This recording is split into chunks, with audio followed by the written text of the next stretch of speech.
Hey folks, Nathan here. This is my YouTube channel and this is our mini Q&A number 10. Yes, we're finally into double digits. Only 2 nights recording though, hence the Star Wars Report t-shirt all throughout the first 6 and the Boba Fett t-shirt all throughout this next set of 4. I try to record these all at once and then parcel them out in little 20-minute episodes so that you get more content more often and I'm able to keep it sort of a manageable thing rather than those gigantic Q&As I used to do on my vlog, The Voice of Reason or Lack Thereof. That series will probably be back. It just will try to cover actual topics, not all Q&A style stuff. At this point, we are grabbing the last of the questions from mini Q&A number 5 as the questions for this episode. We already covered all the questions that were asked in 1 through 6, except the ones in this episode. 6 was just released earlier on the day that I'm recording this batch of episodes, though, so probably by the time you actually see this episode, there'll be more of them posted under number 6, and I'll be grabbing them as some of the first questions for the next round of episodes. So, all that is to say, if you have questions you want to ask for future mini Q&A episodes, put them in the comments of this episode, or any of these episodes, and I'll be grabbing some, if not all, for future episodes. I try to go for all. I'm already seeing myself pruning out the ones that are comments, not questions, that don't have something to really respond to because they're responding to something I said in the video. But, yeah, we'll go from there. Long-form ones are fine, although it does take up a lot more time, and we actually have a long-form one that will be our main one for this episode. Before that, though, I mentioned the shirts, right? The Boba Fett and the Star Wars Report that unfortunately has met an early demise and is now just sitting in the closet because it is torn under the armpit because I wore the hell out of that thing. We have a question, appropriately enough, that comes in from Illinois Passion, who asks, dumb question, but just how many, and that's him saying dumb question, not me. Dumb question, but how many Star Wars shirts do you own? I have at least 5 Red Hot Chili Pepper shirts, and I think that's too many. To which the ever-witty Brian Snook replied, and I usually wouldn't mention someone else's reply, but it was funny, because it was a reference to Red Hot Chili Peppers. He said, if 5 is too many, pick one and give it away now. Beautiful, beautiful Red Hot Chili Peppers reference there. Not my favorite band by any means, but I did used to use Danny California and the music video of it to teach AP World History students about continuity and change over time as they got ready for essays, because it's a music video about different eras of rock in terms of the costuming and instruments and whatnot. Anyway, okay. How many Star Wars shirts? You know, for a long time I owned none, really. What's happened is that I've been given Star Wars shirts. I get them as gifts a lot of times now, or we go to a convention and it's like, well, there's this exclusive shirt, like it's Star Wars Celebration, so get the shirt. I mean, get it when you're getting your tickets and everything. So I've got quite a few. I've got the I Speak Wookiee thing, the Darth Vader, you know, nice armor. I guess it costs you an arm and a leg or something. I've got the Star Wars Report one I can't wear anymore. I've got the Star Wars Beyond the Films one I couldn't wear almost right after I got it. I've got this one, of course, the Boba Fett. I've got a Christmas one with Yoda on it. And there's a couple of like random ones with I guess Marvel covers or something that are a little big that I sleep in from time to time. But with the exception, I think, of Star Wars Report, Star Wars Beyond the Films, and the one from Celebration, I think they were all gifts. I don't tend to go out and buy shirts a lot because I tend to get them as gifts and then I wear the living crap out of them. I think the last time I went and bought a big chunk of shirts was when I happened to run across that product line of a bunch of the nice superhero symbol shirts with the colored bands. They're short sleeve with colored bands up here, and got several of those at one time, like Superman, Batman, Captain America, and so forth. But Star Wars shirts, more than 5. I'm not sure if I have more than 5 that I can still wear at this point, but I think I do. But more than 5, but typically they're all gifts, because, you know, what do you get for the Star Wars geek when you don't know what else to get him, because you can't just buy him a book or a game or a home video thing or something because dude's already hunting them all down or pre-ordered the damn things. Well, you get him some Star Wars clothing of some kind, apparently. So the big set of questions this time actually come from one person, Seth Boyum, and they're all kind of as one long message, So what I'm going to do is I'm going to sort of read a chunk, respond, read a chunk, respond, which still gives us that Q&A type of feel to the episode here, without it being one long reading of an email type thing, or reading of a comment type thing, and then a long response after it where I may miss some things. So, to start out, he says, a couple of questions for you.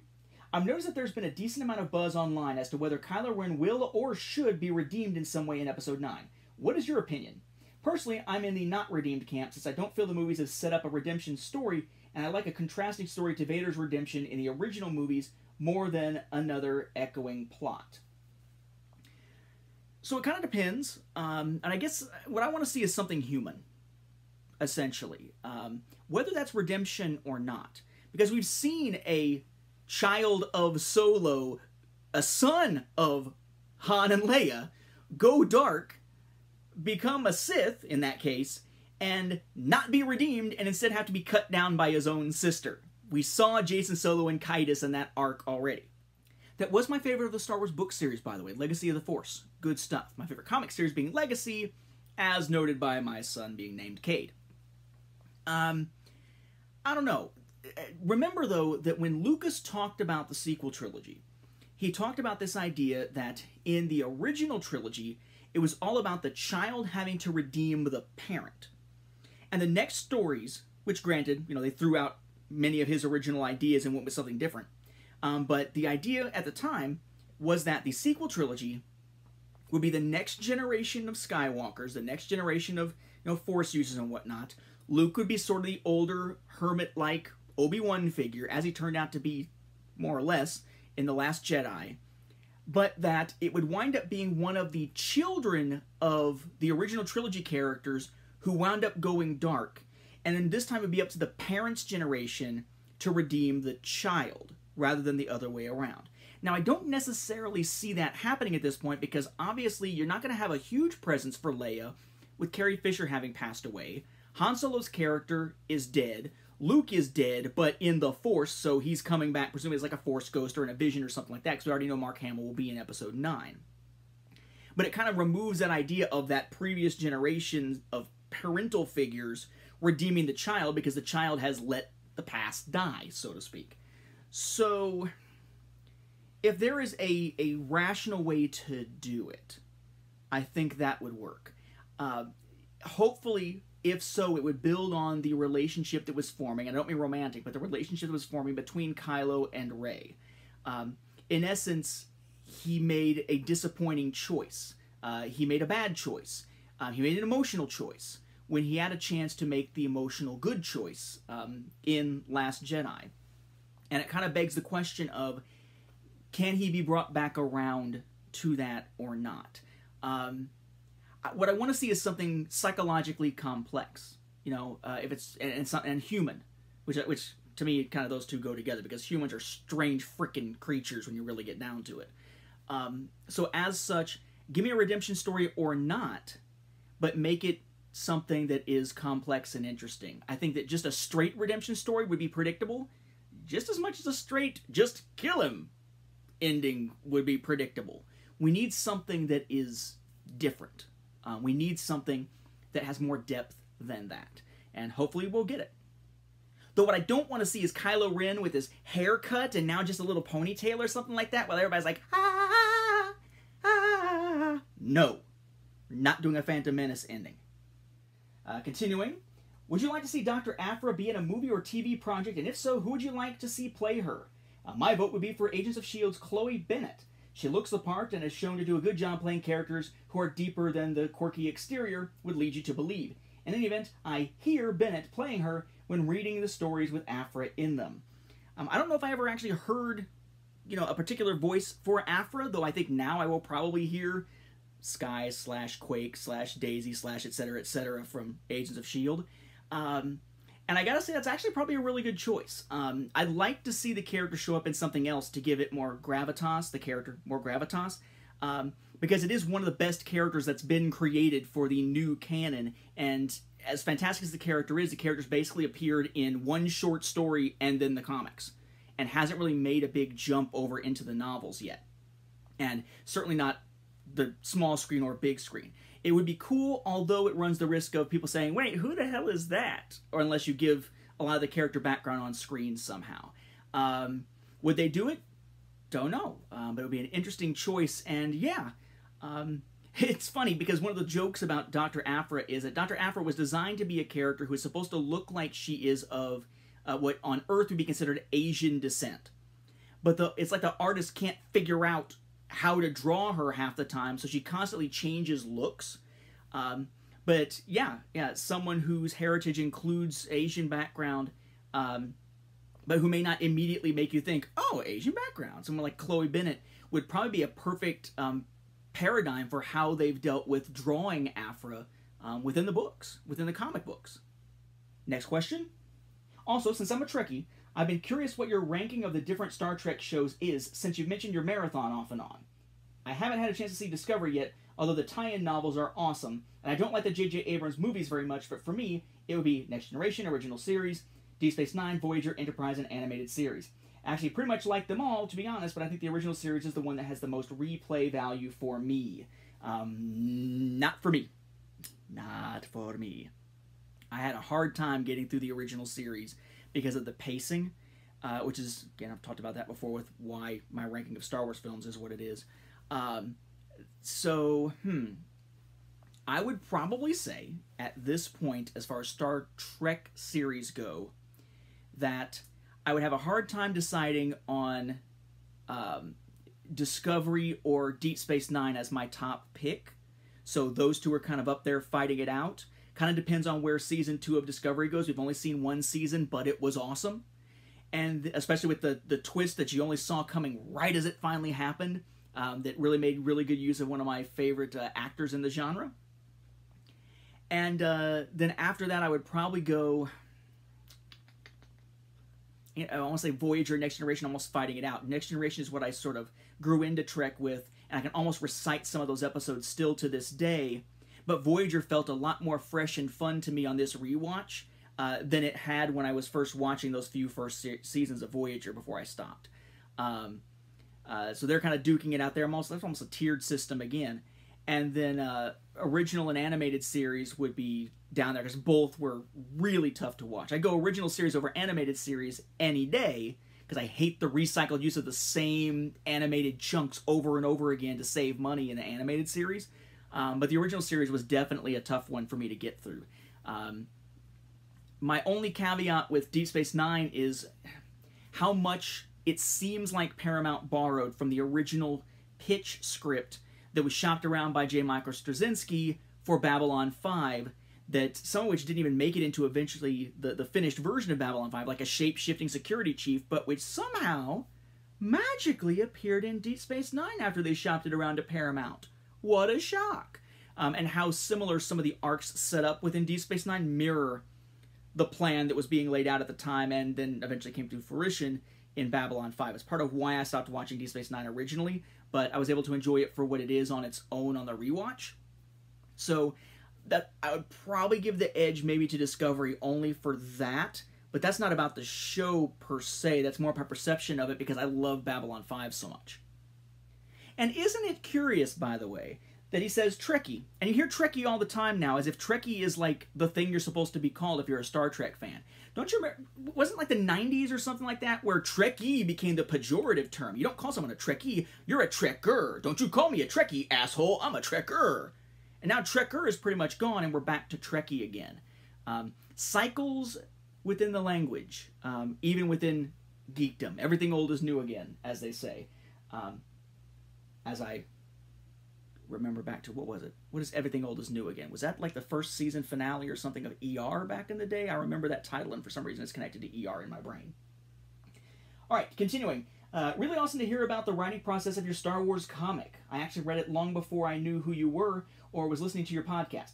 I didn't know before this video that there was a Kyle and Jan can't be married rule, but I always did think that you did a good job of showing that the relationship was a committed one and would go forward even if tying the knot wasn't a factor in the now. For that matter, despite not knowing who these characters were at the time of first reading it, and having a general dislike of the New Jedi Order era in Legends, all apologies to your friend Mark, I got drawn into the story because of this human interest subplot, so I think that shows that your solution was a good one. That's awesome, right?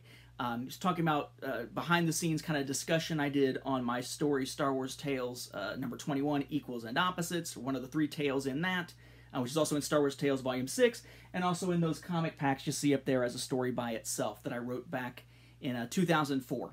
Way back in the day, now at this point, back when Dark Horse still had the license. And I'm not sure so much that it was a rule of Jan and Kyle not being able to be married. It's just they decided at that moment that they couldn't do it. And you would think that if they said, no, you can't do it, they'd be going somewhere with it, but they never did. Kyle showed up a bit more, but they really never did much with the whole idea of them being married later or not being married and why they wanted to keep them apart. So I have to wonder if maybe there was another game on the drawing board at some point that was going to do something with them that never materialized or what. But it was weird to me, but it seemed much more like a, wait, what? Kind of arbitrary thing than something that that was planned. But I think that's only in retrospect. I think at the time we thought there might be a plan. But in retrospect, I mean, like, why the hell couldn't they be married? But hey, it gave me the chance to actually tell a human story instead of just a beat-em-up between Kyle Katarn and the Yuuzhan Vong. So, worked out for the best. And lastly, he continues, I'm a huge Spider-Man fan myself, and coincidentally, Ultimate Spider-Man is my favorite comic book series in the franchise. Peter Parker stuff. I did read the Ultimate Miles Morales stuff, and while not bad, it didn't grab me the same way. It's nice to know that I'm not the only one. Personally, the Tobey Maguire movies are my favorite take on the character on film, although Tom Holland is really good for his series too.